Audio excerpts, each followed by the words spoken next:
Good evening. Welcome to the May 29th, 2018 Board of Trustees meeting. Before tonight's meeting commences, I'd like to ask everybody to stand in a moment of silence, remembering all the brave men and women that have served this great nation of ours, followed by the Pledge of Allegiance.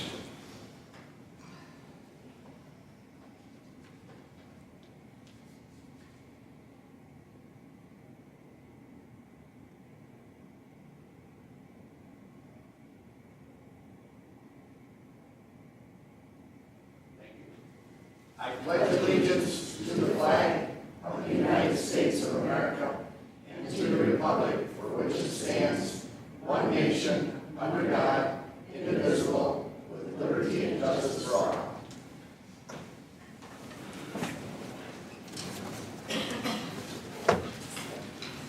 First up, we have roll call attendance.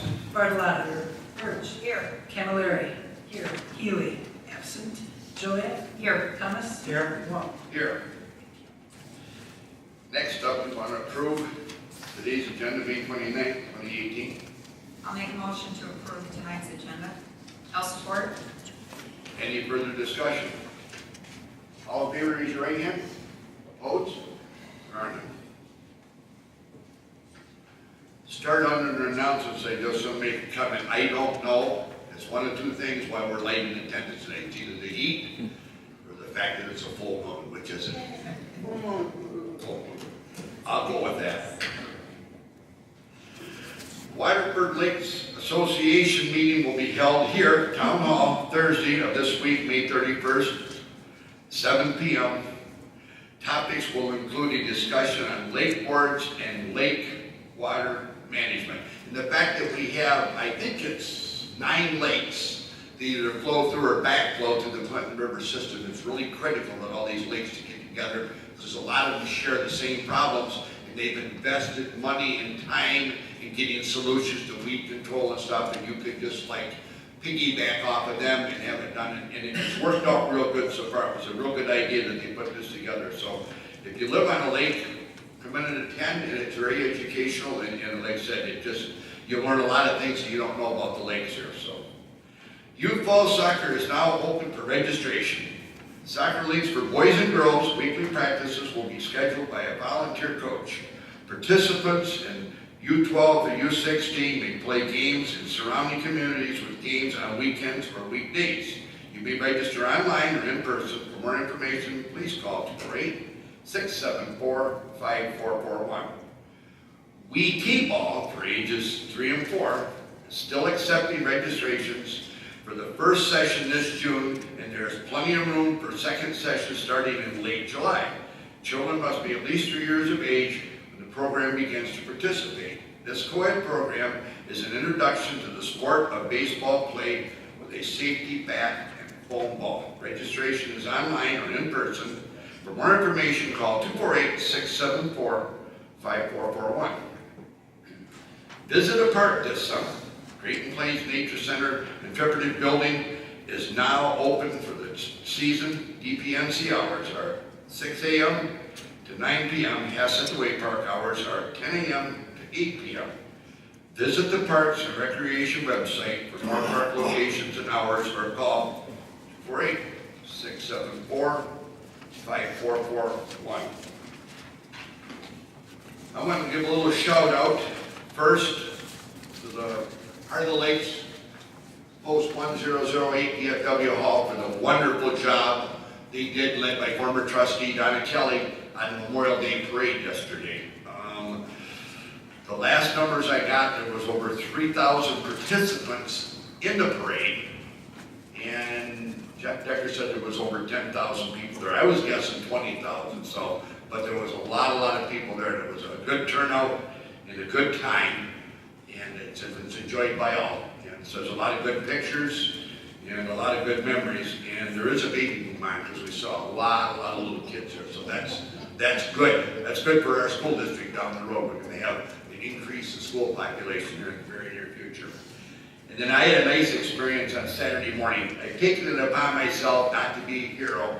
This job, you don't get a lot of physical exercise, so I take the opportunity to to take the properties along Dixie Highway that do not mow or maintain their properties prior to the Memorial Day Parade to go out and cut the grass in those. So I was cutting one of the parcels when a guy came out from Ultra Professional Outdoor Services and comes over and he says, I've been dying to meet you. He says, I want to make an offer to buy your property. I says, I don't own this property. He said, okay, could you give me the contact information of the owner? I says, I don't have it. So he says, who are you? I says, I'm Gary Wall, the township supervisor.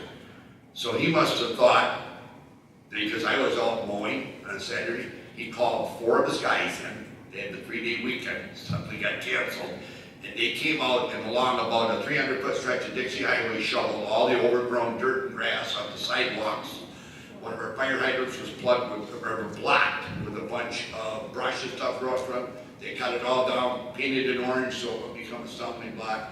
And then the places, because I forgot to bring my blower with me because I don't mow a lot of grass, I'm not up in that stuff. They went back where I mowed and blew everything off and cleaned it up. So I mean, they won't give me their names, but I mean, again, it's a new business just moved in this year and they stepped up and again, it's nice to give a shout out to people that contribute to the community like that. Again, he called 4 guys in and I'm assuming he had to put them on the clock, they weren't volunteering, but they got it cleaned up and did a wonderful job. So again. Just a point of clarification, I see the deputy fire chief looking really alarmed.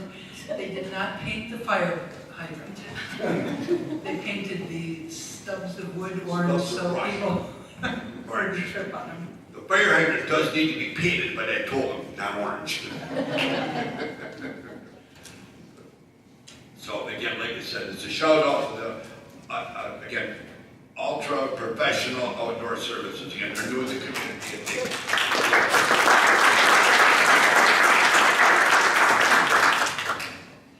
Next up, under words and presentations, Riders United.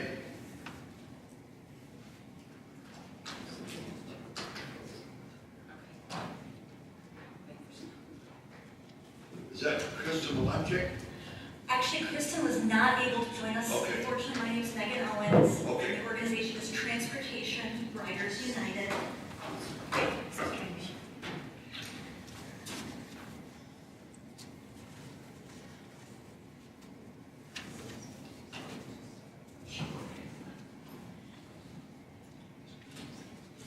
So I very much appreciate the opportunity to speak with everyone today. As you've probably heard, there's been a lot of talk around Southeast Michigan about public transportation and what the needs are, what the different options are. But there's also a lot of myths and misperceptions and confusion, given that we are the river city. Most people drive where they need to go. So a lot of people don't necessarily know an enormous amount about public transportation. So my organization, Transportation Riders United, has been doing presentations all throughout Southeast Michigan, talking to neighborhood associations, local chambers, community groups about public transportation, both the opportunities and needs, as well as to ask for feedback, to make it a true dialogue with the community about what the needs are and how those can be best addressed.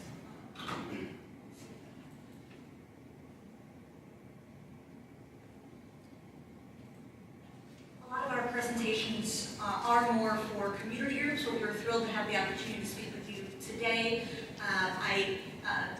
Because being before the board here, I did ask Ben Stuka, who works for the Regional Transit Authority of Southeast Michigan, to come talk about the proposed plan and to make sure he could answer any questions that may come up. So I've got a little bit of information. So yes, I mentioned my organization, Transportation Riders United. We've been working throughout Southeast Michigan on issues of public transportation, and especially this regional transit listening tour over the past year. There are a lot of myths and misperceptions, as I said, and one of them is that everybody drives. The reality is a lot of us do, there's no question there, and a lot of our region is designed around driving, but there are certainly a good number of people who are not able to drive, whether it's the 14 and 15-year-olds who are waiting on mom and dad to drive them everywhere they need to go, or whether it's our senior residents who are aging out of the ability to drive. The reality is AERP has found most people will outlive their ability to drive by 8 to 10 years. and no one wants to be a burden on their family or feel trapped at home. There's also people who are physically unable, and then certainly driving can be expensive, so people who are financially unable, and a growing number of people across Southeast Michigan, across the country, just prefer different ways to get around. There's also myths that transit is really just more of a social service, that it doesn't matter to business, but actually a lot of businesses are struggling to make sure they can get enough employees who can reliably arrive at work regardless of whether their car breaks down or whether they have other problems. And in fact, it's not just, it's both small businesses seeking employees as well as people who are trying to attract some of the top talent in the nation. A lot of younger people, 20s and 30s, I may have been among the last generation for whom getting my driver's license on my 16th birthday was a hugely exciting opportunity, but a lot of younger people really would prefer to have options to sometimes drive, but also have other ways to get around. And companies know that. Ford, GM, other major corporations across our region recognize how important it is to be able to attract the best talented young people across the region and convince them to stay here in Southeast Michigan instead of moving elsewhere in the country. There's also a perception that somehow transit must be able to pay for itself. We certainly know that roads don't pay for themselves. We know that airports, that there's funding that goes into all infrastructure, and that every community needs, for some level of transit. I apologize that this is a little hard to see, but these are all of the major metropolitan regions across the U.S. That have more than 1 million people in them, and how much they spend per capita on their public transportation systems, whether that's the senior shuttles, whether that's regular buses or trains or downtown circulators, etc. Every community has something in transit. There's also a perception that everyone who needs transportation options already has them. We're all set. The reality is there are a lot of gaps in the system. Smart Bus does provide some important services in many communities, but other communities are not a part of the regular fixed route Smart Bus system. And there are a lot of places you can't get, like out to Ann Arbor or Ypsilanti, whether that's Livonia, Plymouth, Canton, Rochester, Novi. This actually shows our current transit system, the public transit lines that are on regular schedules. You can certainly see there are some areas that have substantial transit service, but all of the light green areas in the background are areas where there's enough population and jobs for transit to be of need, but there are still gaps in the system. So I'd like to, that's why I would like to pass it over to Ben Stupa to talk a little bit about the Regional Transit Authority of Southeast Michigan and the plan that's under consideration. And I'm going to take a moment to pass around to the audience what we've got. And if you'll pull the microphone up when you speak.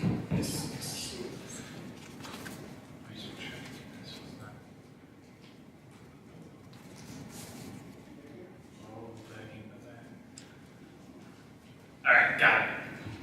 Hi, good evening, everybody. I'm Ben Stupa. I work with the Regional Transit Authority. So I'm sure folks have seen a lot of information in the newspaper and the media about the Regional Transit Authority and the new transit plan and all kinds of other interesting news about people's opinion about it. So just wanted to be able to provide some facts about what the RTA plan is, what the RTA is, and hopefully answer some questions and clear up any misconceptions. So the Regional Transit Authority was established in 2012. Its role is to provide oversight and coordination for the existing 5 transit operators in the region. That region includes all of Washtenaw, Oakland, Macomb, and Wayne counties, about 2,700 miles. It's about 5 operators. 2 of those are very small rail operators, the Q line in downtown Detroit, the People Mover. The other 3 are the smart suburban bus system, serving the majority of the suburban neighborhoods in Macomb, Oakland, and Wayne counties, the DDOT Detroit bus system, and the Ann Arbor bus system, we call the RIDE. The RTA is responsible for developing a master plan for the entire region. again, coordinating with the providers, administering regional programs, managing some of the federal and state funding that comes to the providers. One clear delineation we want to make is the RTA is not here to be another bus provider. It's to anything we're talking about when we're talking about investments in the RTA plan, it's all working with the existing providers to provide them more resources to make us go up that chart that Megan just showed. And I have a chart a little bit later, it's a little bit smaller than Megan's, but I think hers is very illustrative as well when you say we're right next to San Juan, Puerto Rico, and what we're investing in transit. That's the point. What we wanted to do it the most efficient way possible. The most efficient way possible is not to be another provider. A lot of the routes and other things we're looking at are looking at areas where SMART and DDOT in particular are overlapping each other and trying to consolidate some of those routes. One of the other key things you're going to hear a lot about, or is a driving piece of the RTA plan, is what we call the 85% rule. So when the RTA was established under Public Act 387, it was established with a mandate in that act that 85% of the revenues generated in each county, so each one of the, or call them actually member jurisdictions, is returned to that member jurisdiction. And I'm happy to say that in this plan, 85% of just the millage revenue we're talking about conceptually in the plan is returned to each one of the counties, Oakland, Macomb, Wayne, Washtenaw. And additionally, some of the funding we projected in terms of federal and state matching dollars actually brings those levels up to over, just slightly over 100% return for each one of the counties. So that is part of the legislation. I think it's also important to understand that the RTA legislation, the way it was drafted, does not allow for opt-outs in any of the counties. That is the way the statute was drafted in 2012. So that means that every village, township, and city in all 4 counties is looking at the same transit plan, which makes it very difficult because there's very different needs in each one of the township, villages, and cities in the 4 counties, 2,700 miles, lots of difference. So we've developed some planning strategies we think to be as flexible as possible with that in mind. So in 2016, the RTA ran its first referendum to support a millage expansion throughout the region. It did lose by about 1%, so 18,000 votes. Almost 900,000 people voted in support of transit. Of course, just over 900,000 voted in opposition. That was November of 2016. We did some re-looking at that and identified that we had a lot of projects with large capital dollars focused on a few major corridors, Woodward, Michigan, and Gratiot. We didn't have a good program, a lot of clarity around how we wanted to do kind of local control, especially for communities that were designing their own services. It had very localized needs. We heard that we weren't showing a lot of benefit for folks that were outside of kind of the core urban area, and that we weren't being flexible enough to accommodate kind of the rising trends in new technology. So you think autonomous vehicles, connected vehicles, ride sharing, Uber, Lyft, all those things that we really weren't focusing in that direction.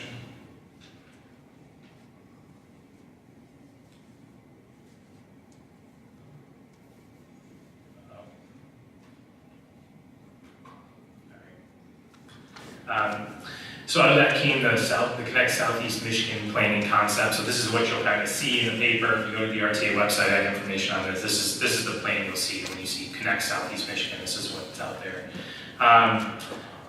We developed to have more service in more places to really focus on flexibility and mobile control, funding for innovative services and new technology, an investment in creating a seamless experience, and more money for operations, a little less money for capital, but really how can we expand and improve the operations that are out there today, particularly in terms of frequency.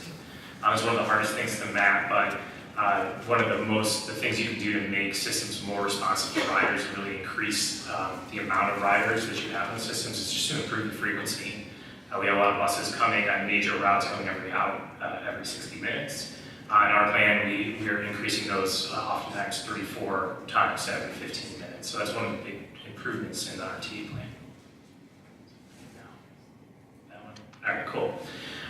So this is the plan map that you will see. I tried to kind of truncate this presentation out of respect for your time. So I'll just quickly go through it.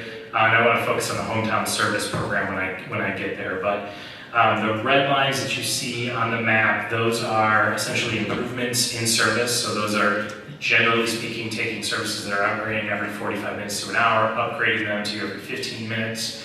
There's some capital investments on major corridors, but at a very small level, really focus on technology improvements like signal priority, bus stop improvements, and other things like that. Those are generally tied to Gratiot, Woodward, Grand River, Michigan Avenue, on kind of those spurs going out. And we really reduced that this time. The blue lines you see kind of tendril around the plan, those are a combination of two services. One is an airport express service that provides direct service to the airport from all 4 counties. The other is a commuter express service, so these are commuter buses that operate on the major highways in the region, focusing on directly getting people out of their cars and giving them the ability to commute.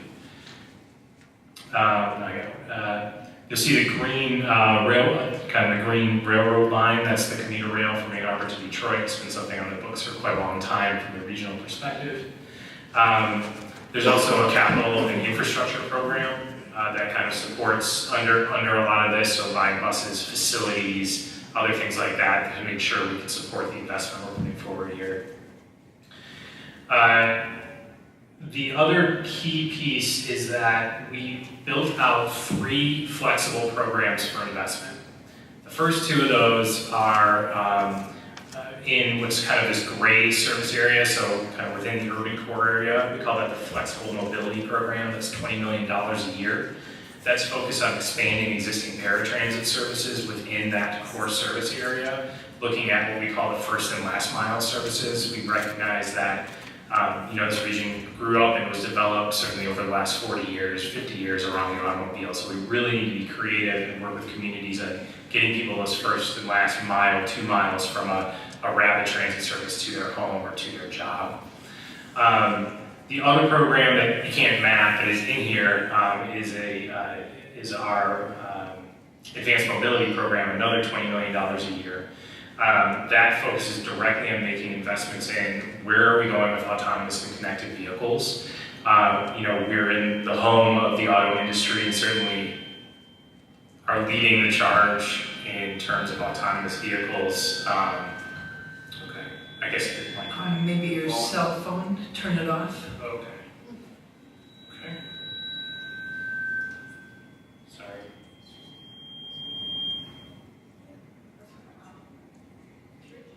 Yeah. It's one way to get you to turn your cell phone.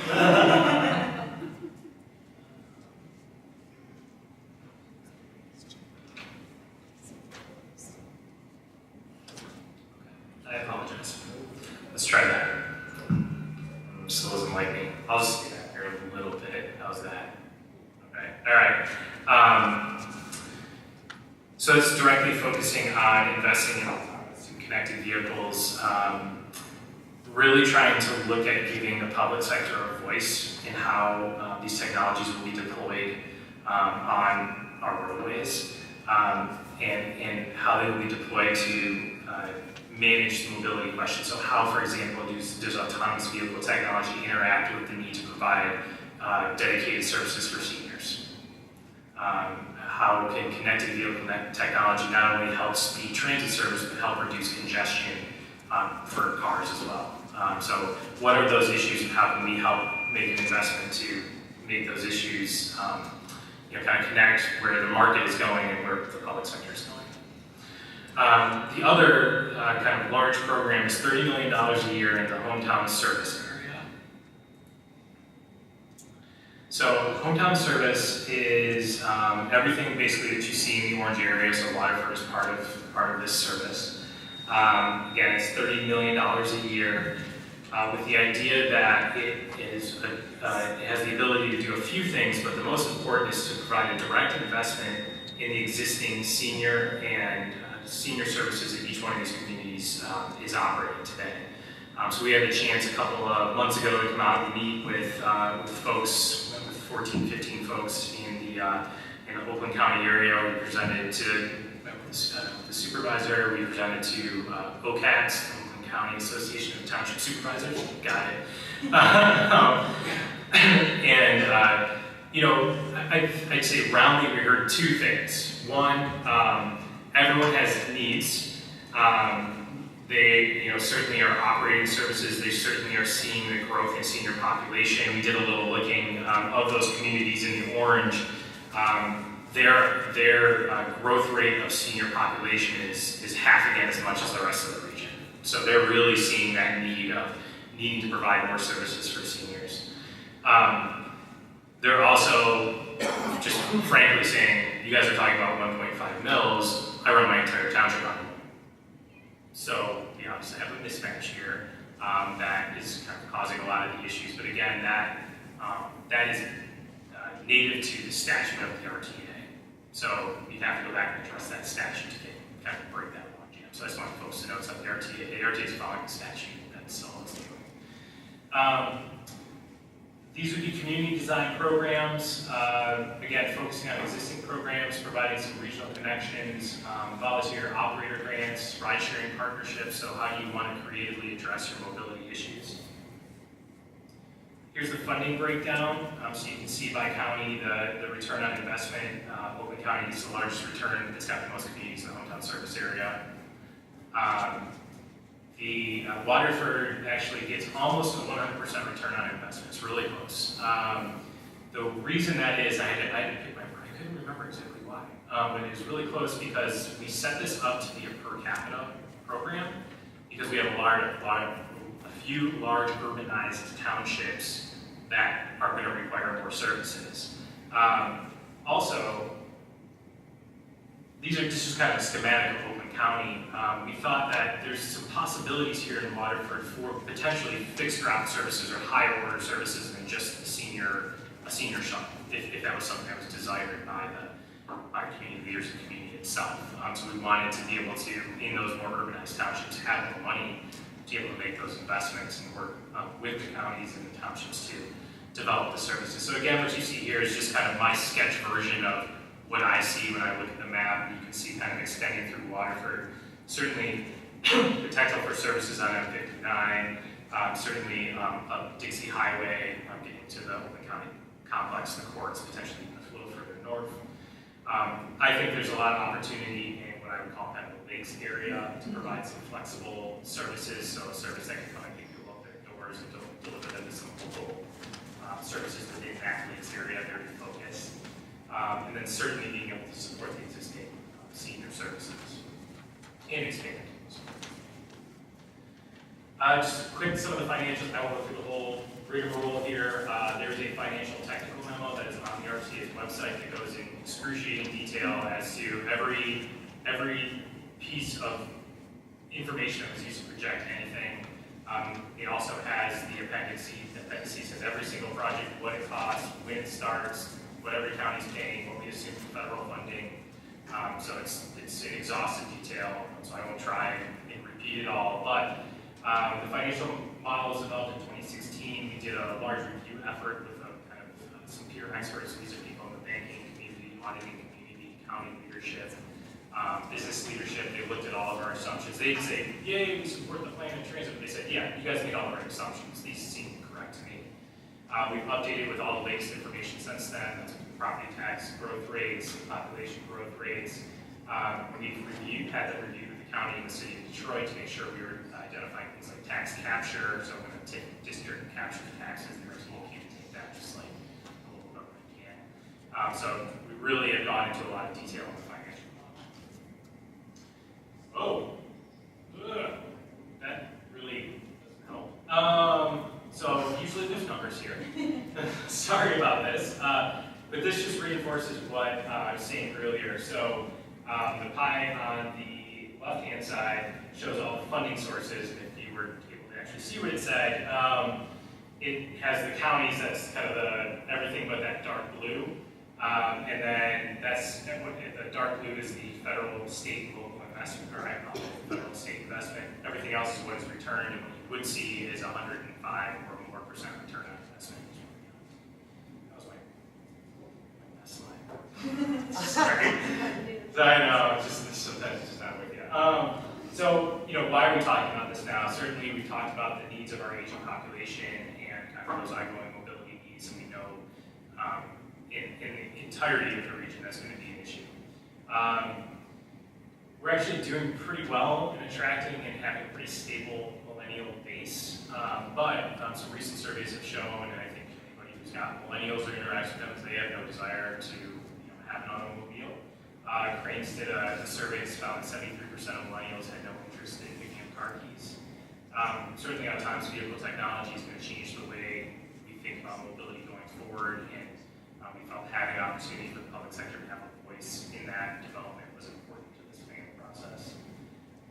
So here's the slightly smaller version of what Megan was showing. You'll see $67 per capita is what we're investing in transit. This was done around looking at communities that were finalists for the Amazon headquarters sweepstakes, if that's what you want to call it. And you can see with the investment we're talking about, which again is a 1.5 mil property tax increase. Southeast Michigan jumps ahead of a couple of communities, but still, kind of in the lower middle in terms of investment. So what we found here in having these conversations, and I can talk about this. Actually, this is a really good. Is that we're trying to have two conversations at once. One is we have a plan and we think we've addressed more of the concerns of the region when you're talking about something as complex as this large of a region. We hope we've identified those concerns and addressed it the best way we could. The next question is how do we implement it, right? Right now we only have 2 bullets in our gun. We have property taxes and vehicle registration fees. That's what the RTA has. Are those not the right bullets? Is the region too big? Should we be looking at a smaller footprint of a region? Is the governing structure correct? So one of the key things to understand is the governing structure has 9 voting members. It's a 10-member board. The governor appoints the chair, who does not vote. 2 members from each county and 1 from the city of Detroit. So Oakland County has 2 representatives on the RTA board. So that second part, that implementation part, is the big sticking point, as you can imagine. So what you're going to see over the next couple of months are 2 kind of parallel paths where the plan approval will go through these steps in our board. June 15th, both questions most likely will be going to what's called a funding and allocation committee. That committee requires a unanimous vote of all member jurisdictions to allow for both the plan and for the referendum question to proceed. I will not speak for people's opinions about it, but I think if you read the paper, you can see where some of the leaders are in the region on this question. So we continue to have the conversation, but that's kind of and the last slide shows all the ways you can get input. We do have a survey, so if you know folks who are interested, I think we're almost at 2,000 people on the survey. So it's a really good way for us to get input and make sure we're putting the right notes for people. So please encourage people to vote right, wrong, or indifferent, bad, good, ugly. We want to hear it all and make sure we're hitting the right notes. So, thank you. Sorry for the technical. I don't know if you have any time, but we're certainly happy to both hear what your thoughts are on what the work community's needs are, or answer questions if there's time. Sure. Does anybody have any questions? I actually have a couple. Earlier you had that slide up there and it showed Waterford getting almost 100% of the village back into Waterford. And you said it was because we are pretty much urbanized and there might be a possibility for fixed routes. If we opted not to have fixed routes and rather did more of the home service, we still get, that would be our option. We would still get that full. Yes. Yeah. That's just a transit. I look at things in a certain way as a transit planner. So the point is, it's up to you, up to your citizens, what you want to do. Okay. And then the last slide you had there, it showed those little arrows and went to where you had to have 100% of the board approval. And if you don't, at that point, it will not go on the ballot. Is that correct? Okay, thank you. Anybody else have any questions? And currently, and again, I know our current bus system takes care of seniors and physically disabled people. It does. Our current bus system comes in 190,000. We're talking about $3.06 million. That's a astronomical increase, okay, in funding availability. I don't accuse anybody of being dishonest or untruthful, and I understand the 85% you put in, you know, 100% you get 85% back, and then with federal and state funding, you get up to 105% of that back. You got more, and the number there was almost a wash of what would be going in, what would be coming back. But I mean, to me, this would be beyond a Cadillac bus service for Waterford Township. I mean, there's no main routes coming out of, you know, out of Detroit, coming our way, stops in Pontiac. So, you know, we've got Dixie Highway and M59 running east and west, you know, basically through Waterford Township. And, you know, one would take you away Lake, one would take you Independence. I see some ideal, you know, but you saw the reception at the OCATS meeting too. We have a lot of rural communities in northern Oakland County that see absolutely no benefit to this. But if you're in, you're in. And I'm saying that it's a majority vote, it doesn't matter. So there are no opt-out communities. So again, say it's either in or you're out. So I have to understand what kind of I mean, before we have a plan laid out, we're going to either be in or out on this, how this is going to work to benefit our community. And again, it's basically the two biggest things are physically disabled and the seniors that don't drive anymore. That's the people who need this service the most. And that's not saying there's kids or millennials per se that don't want to get it, but I mean, I don't see any layout or any designated service for Waterford Township. So what do we base this on? As Yvette said, a lot of it is each local community has such localized needs, especially in these hometown service areas, that it didn't make sense to have a single centralized planning body map out exactly what your local needs are, but to work with your local community over the next few years to identify where those greatest needs are and to put the investments there.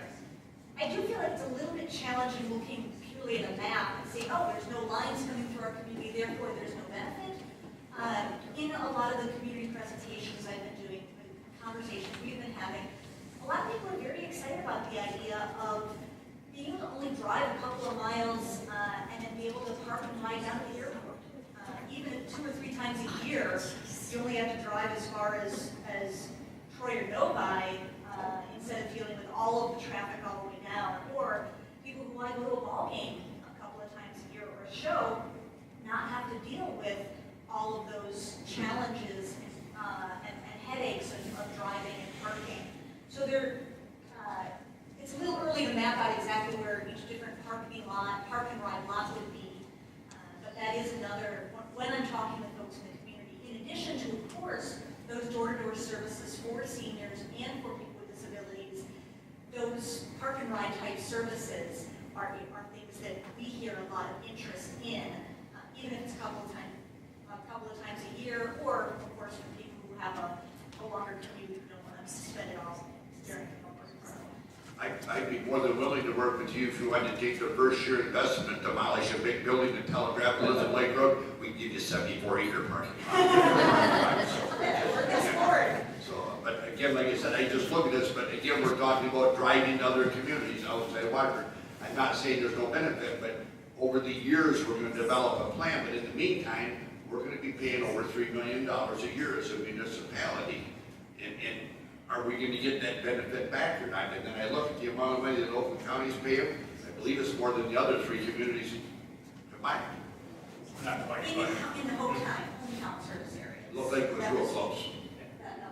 all at one time, so Yeah. because it's, more than Right, so, but again, like I said, if you look at this and if you're trying to get yourselves educated and look at it with an open mind, again, we've got people we have to benefit right out of the chute here in our municipality, we have to, and it's got to be a program that, but like I said, if we're going to invest $3 million in it, we want service immediately for that, be taken care of and then expand it from there, but in the meantime, if we're not using $3 million, I don't believe $3 million is a mistake, or I just don't.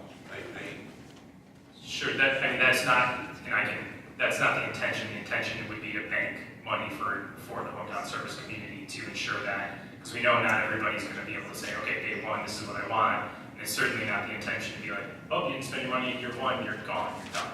No, I mean, not gone, but I mean, it's just like, if we lose the money, are we gonna get it back at a later date? As if we expand our service, are we gonna get, again, these are questions. Right, it's not the intention of the RTA it would be the intention to work with you, say, how do we go from year 1 to year 3 to year 5, and then maybe you're using your full $3 million here, and it required maybe a large capital, maybe we had to buy more buses, which takes a year, you know, it would be have to build it out together. That's why I kind of try to start this balance of like, I could draw a map of everything I think you need. But instead I wanted to be able to work with the communities and say, do you want a fixed route, which I think you can have, me personally, or do you want flexible services? How do we balance that? So it's not the intention, but yeah, I completely understand your question. And then the other thing is, these red routes, these are current routes, correct? Some of them are current, some of them would be. Projecting. Okay. Yeah, the red routes are mainly current routes. There's a couple of new ones, but they're mainly current, and they just are quadrupling in frequency and or extending into some new service areas. Also, by and large, where they're going in and out of the city, right now, a lot of people have to transfer between smart gas. All those transfers are gone in this plan. So you take the once you ride throughout the region, there'd be no transferring of the municipal boundary. So those, when you see those spokes in the wheel going out, that one operator, and we talked to the operators about a regional brand. So a customer gets on a bus, maybe a smart driver is driving it, but it just is a regionally branded bus. So that's a model that a lot of different regions have started to do. Valley Metro in Phoenix is a really interesting model. They have an urban system and a suburban system, and they join under Valley Metro. You get on the bus in Phoenix, it says Valley Metro, City of Phoenix, like right under, like just a little thing. And same when you get out to the suburban communities, but providers don't have any difference. They have a unified fare card. So that's a way we thought about how we merge these without completely toppling everything that's been in the next 20 years. And now, again, these current routes and these that we have right now, what's currently funding that? There's a one mill from SMART, and then the DDOT is general funds in the city of Detroit. There's also federal and state money that funds those, and passenger fares. Detroit went bankrupt and they get general fund money to fund. Okay. When a third of the population doesn't have a car, investing in public transportation to ensure that people can get to schools, can get to doctors, can get to jobs, is absolutely a vital city service that was maintained within the bankruptcy. Right, and again, nothing against Henry Ford, the wonderful man, but the mentality was there, we're going to build cars in the city, we're going to buy cars in the city, we're getting into mass transportation. I mean, taxi cabs were rarely seen down there. He said everybody virtually had to own an automobile if you lived in Southeast Michigan because it was the automotive capital of the world. Again, things have changed. I understand it. So now, will that millage go away if the RTA comes in? Will they'll still have to pay that on top? Yeah, which is another complicated factor.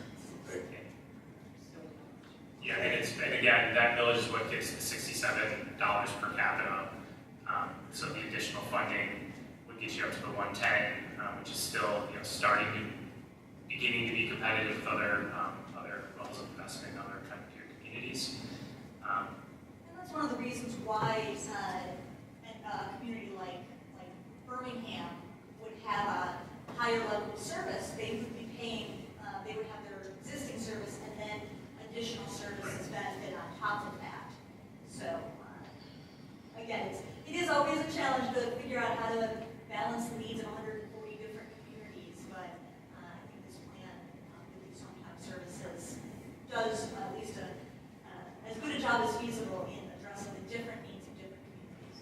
Yeah, this is the third meeting I have, and you guys, you seem that you have a good start, and I'm not questioning your ability or your integrity, but again, like I say, I have concerns because I didn't realize that I did in government, the amount of money that you pay in and the amount of money you get back if you have to make that work. And over the years, we got less and less, and the costs go up. So again, this is something that if our people, if it's voted in regionally, and we have to see a benefit from it. I mean, we have to. Yeah.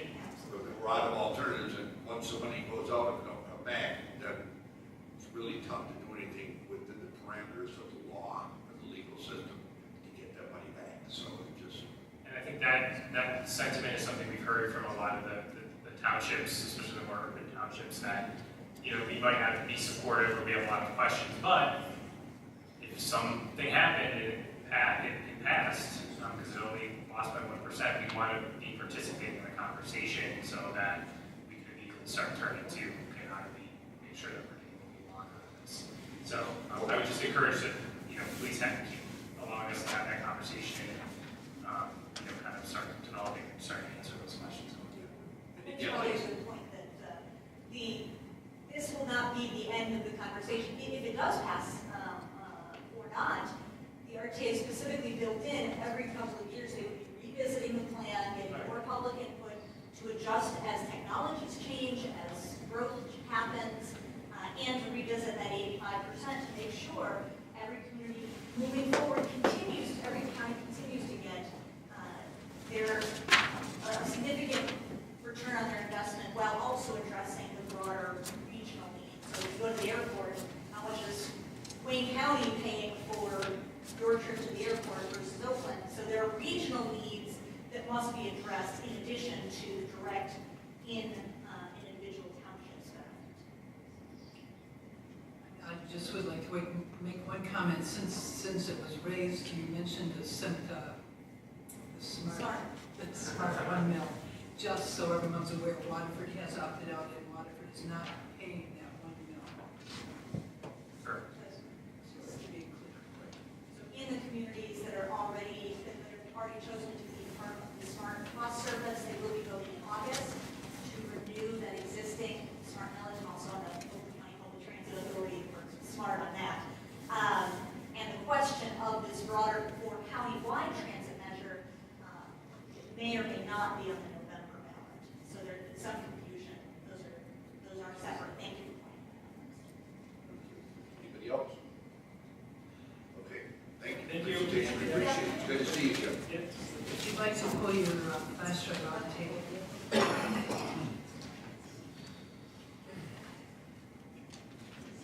Next up, we have the consent agenda. Is there anything anybody would like to remove from that prior to me reading it? Okay, the May 14, 2018 meeting minutes. Today, May 29, 2018 bill payment. Cable Department's April 2018 report. 51st District Court's first quarter trend analysis and April 2018 reports. Treasurer's Office April 2018 report. And Planning Commission appointment of Dave Harden.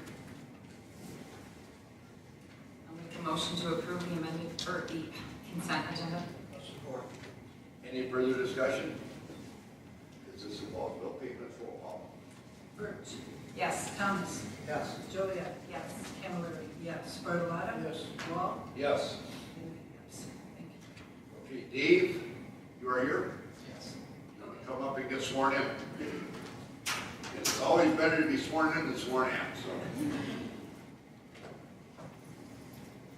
I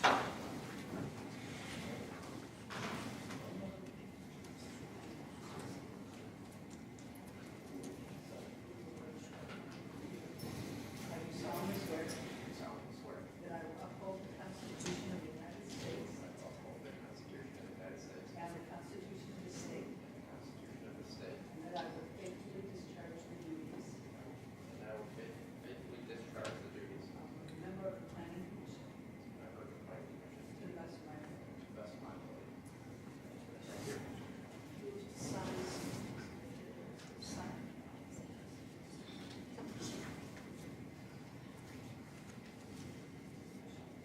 Shut it down.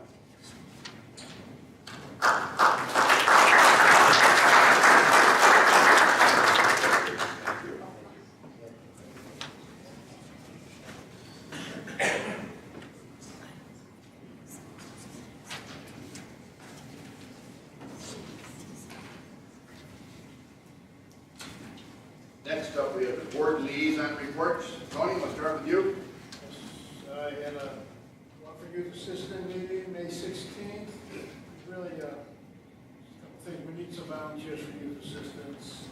We're really desperate need for any type of volunteers. And if you want to volunteer, call 248-618-7383, correct? Yes. And Michelle. She will refer you to somebody. And just one other thing, we had, Water for Youth Assistance has 106 referrals up to date. Middle school is trending up, so we're having more issues with the middle school kids. And that's all I have. Okay. Steve? At a cable commission meeting on May 15th, I have a couple of things I'd like to cover. First off, Waterford Chamber and Media Network of Waterford started a series called Biz Around Town. They photographed their first 12 episodes, which soon will be on the Waterford cable. Also, Media Network staff started a food show with Edible Wow magazine. The show showcases food demos with chefs around the Michigan area, and this show is produced at the Oakland County Farmers Market. Media Networks also announces that their Kids TV, Radio, and Video Camp will be held July 17th through July 20th. They have restructured the camp so that the content is new and even more fun for the campers. The program is geared for 10 years to 16-year-old kids, boys and girls, and is already getting overwhelming interest and support. Lastly, the Media Network staff and volunteers broadcast their first at Sweetwater Entertainment over at Cooley Lake Road, which is the new venue. It's in the corner, Cooley Lake Road and Hospital. It's a really unique place. They have comedy and also live entertainment. They had some really big names already there entertaining. Video Network is a Waterford looks forward to continued relationship with this event all summer. Mark? Nothing to report. I missed the last Waterford started saying word meeting, so I'm in trouble. I have nothing to report. So you kind of do have something to report. Oh, yeah. Actually, I do. I do have something to report. She's back. Karen Joliet and I went to Lansing last week and picked up a $1,700 grant from the League of Michigan Bicyclists. And that $1,700 will help provide wayfinding signage on the Riverwalk that will tell you how far the library is from Macon at this point and how far it is to Kettering High School or the Drake Plains Nature Center. That's an excellent grant because there's no match required, so we're very much. Good job. Thank you to Sue for applying for the grant. I had my Drayton Center, or Drayton Plains Nature Center meeting, and as the slides show, they're back to summer hours, so the lobby is open to see the different animals that are in there. We also have a caretaker who's now living there. I also had a ZBA meeting, mostly additions, and that is it.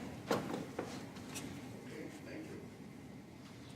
Under new business, we have the purchase of dehumidifiers for the water treatment and sewer lift station facilities.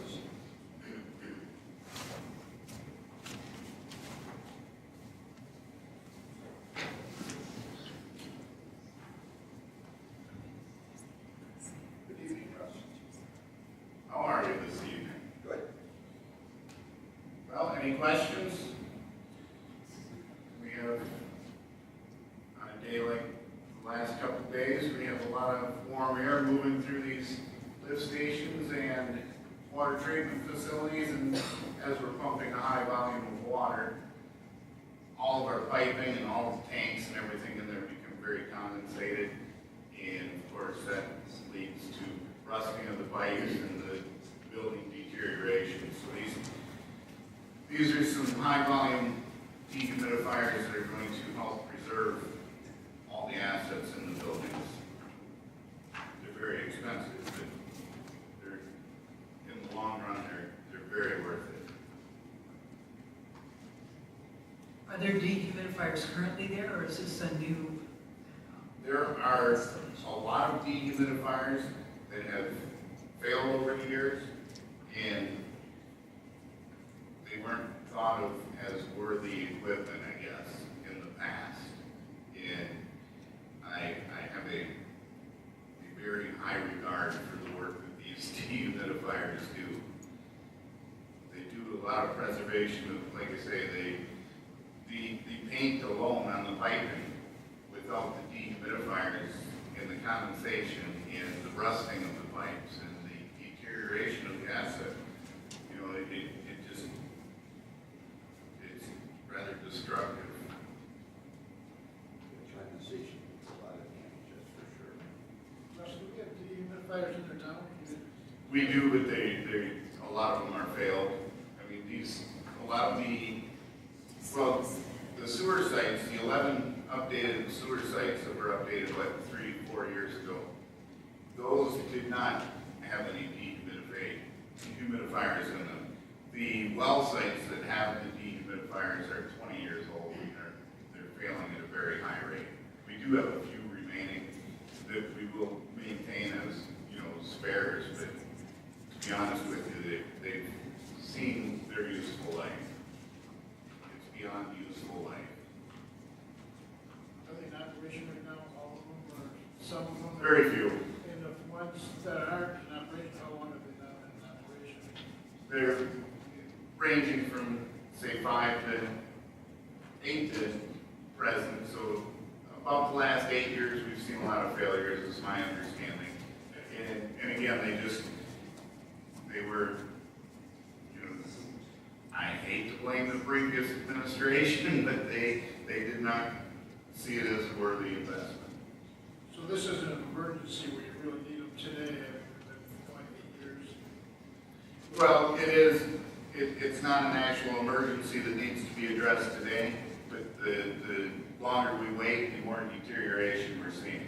Preventative maintenance is what it is. And we've got, you know, the treatment people are doing an outstanding job in repainting of these, but we have a lot of hours in repainting a treatment facility. I don't know if any of you have had the privilege to tour. Well, I know the Hess Hathaway on the grand opening, obviously, that is the flagship type station, but a lot of them are not anywhere near as new as that and as pretty. And, you know, that being the newer site, those dehumidifiers are still functioning. So, I mean, they're doing their job there. But the older sites, like 16, which is basically just across the street from the DPW, down by the river there, you know, that's a relatively old facility, and the condensation is taking its toll in there. And we're doing what we can to keep up with the painting, but obviously it takes a lot of hours to do the painting. We could be doing a lot of productive work in that time too, not just the painting. And I'm not saying that the painting isn't necessary and of value, but, you know, we could be doing a lot less painting and a lot more water treatment. Well, recognizing clearly the need for these and seeing that it's coming from the enterprise fund, I would make a motion to approve the purchase of 18 humidifiers for $43,573.61. I'll support. Any further discussion? Yes, Russ, what is the life cycle of these dehumidifiers? Typically, it depends upon the condensation and the amount of pumping in one of these well houses, but we've seen anywhere from 10 to 15 years is pretty acceptable.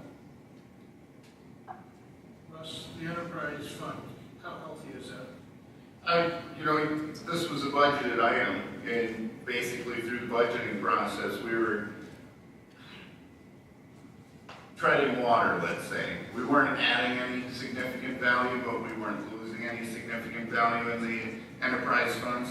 So yeah, there's a fund balance there of about $14 million, but you know, we're not gaining or losing currently. And this did go out for competitive bid, in spite of the fact there was only one response. You did follow the procurement policy. And actually, it came in significantly under what we had budgeted for. You know, so I mean, in my opinion, we did get a very good value here. And when you order 19 of these, and these are rather significant in size, you know, I don't know if anybody's had a basement flooding or whatever, and they, like Serve Pro or somebody comes in with these great big humidifiers. That's exactly what we're buying here. These are very large, and basically with the 19 of them, we're getting our own truckload, is my understanding. So again, with the quantity that we're ordering here, and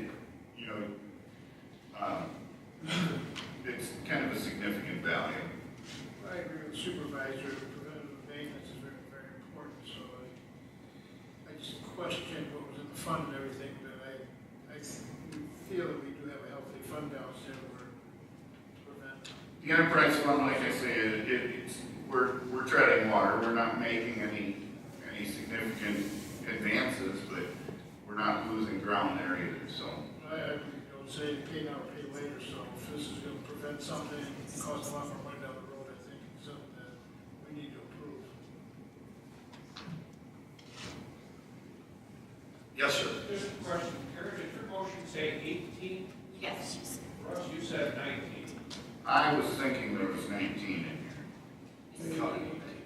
In your letter, with a recommendation, it stated to recommend purchase for 18. 18, I stand corrected, thank you, Gary.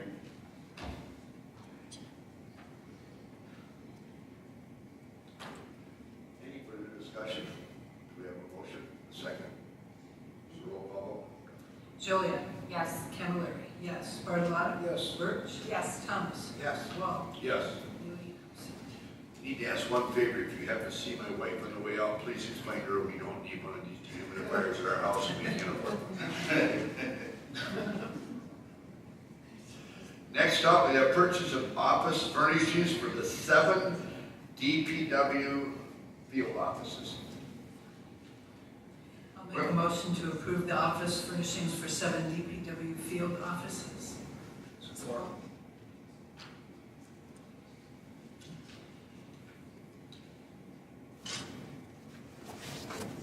Any questions there? I mean, Pictures say 1,000 words. we, You sent letters with a lot of pictures. the background of the DPW office furnishings are the big, beautiful, brand-new building that we constructed 18 years ago or whatever it was all of the offices in the back. They scavenged all of the old office equipment from the old DPW building, put it in, and as you can see, there's folding tables, there are 4x4s used for legs on tables, there are file cabinets that we put lumber over top of to make file cabinets out of. And in today's mobile world, everybody has a mobile device, and when the guys come back to fill out all their paperwork, which we're trying to reduce the paperwork as much as possible, make it as digital as possible, it's not a very productive work environment. So we're just trying to give more workspace, usable workspace. And I would add that even though your memo doesn't say this, this vendor is government pricing, lowest price has been secured for this, so we don't have to go out for bids. And we did entertain the thought of holding this because the updated quote that we received does have the government pricing statement on the quote, but this one, other than that, it's identical. And this is Global Office Solutions. That's I believe they're even on the sole source list for the township. Single source, yes. Russ, one question, the board approves it tonight, when will you get your furniture? We're gonna get the order in, and I believe it's like 8 to 10 weeks out, is my understanding. This old furniture go over highly surplus rate?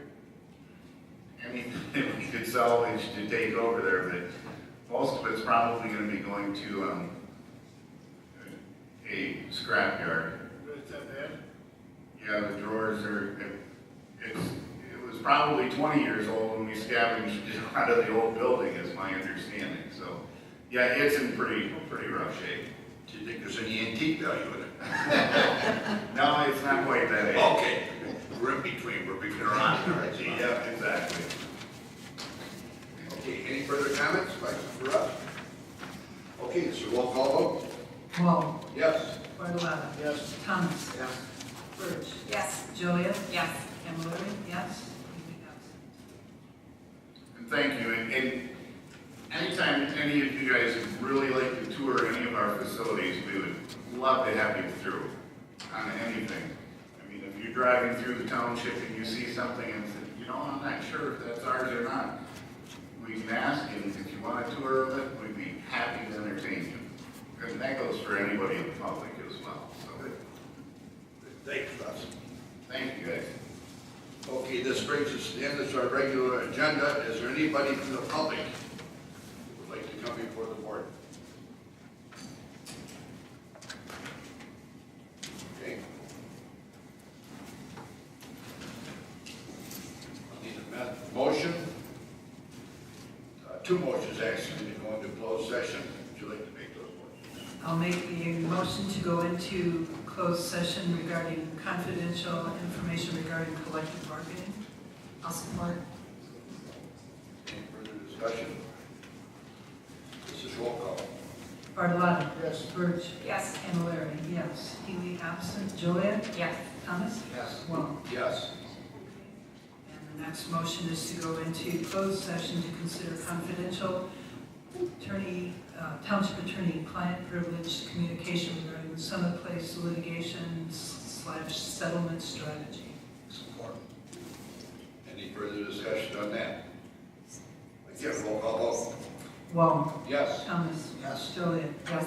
Healy absent. Camilleri? Yes. Birch? Yes. Bartolotti? Yes. Will we be voting when we return, or will we just come back and adjourn? Yeah, we'll be voting. Yes, we will be voting when we return. We will be voting when we return. Yep.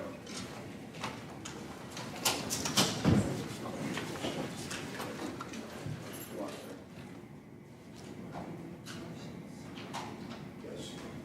Okay, the first motion is to approve the policy agreement, 1-year extension with the management and administrative group. I'll support. Any further discussion? Okay, this is a roll call vote. Bartolotti? Yes. Joliet? Yes. Birch? Yes. Thomas? Yes. Camilleri? Yes. Wong? Yes. Healy absent. The next motion is to approve the policy agreement, 1-year extension with the 51st District Court employees. Support. Any further discussion? Roll call vote. Wong? Yes. Bartolotti? Yes. Joliet? Yes. Camilleri? Yes. Thomas? Yes. Birch? Yes. Healy absent. And the final motion is to approve the collective bargaining agreement, 1-year extension with the Teamsters Local 214. Support. Any further discussion? Again, roll call vote. Birch? Yes. Bartolotti? Yes. Camilleri? Yes. Wong? Yes. Joliet? Yes. Thomas? Yes.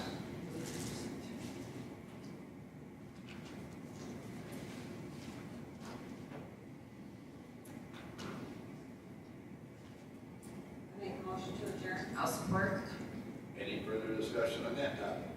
There isn't. All in favor, raise your right hand. Opposed? Correct. Thank you for waiting around.